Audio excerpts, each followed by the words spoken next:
Hi friends! మన భూమి మీదే మనకింకా తెలియని ప్రపంచం ఉందంటే మీరు నమ్ముతారా?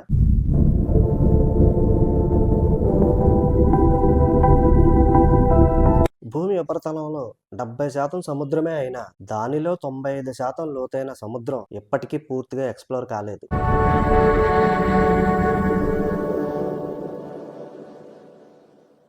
డీప్ ఓషన్‌లో ఎక్స్‌ట్రీమ్ ప్రెషర్, పూర్తి చీకటి, భయంకరమైన పరిస్థితులు ఉంటాయి. అందువల్ల మన టెక్నాలజీ అక్కడికి పూర్తిగా చేరుకోలేకపోయింది.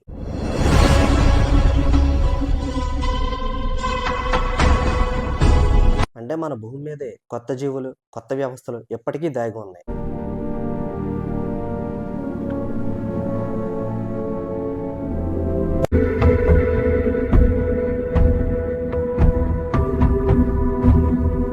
భూమి ఇంకా పూర్తిగా మనకు తెలిసినది కాదు.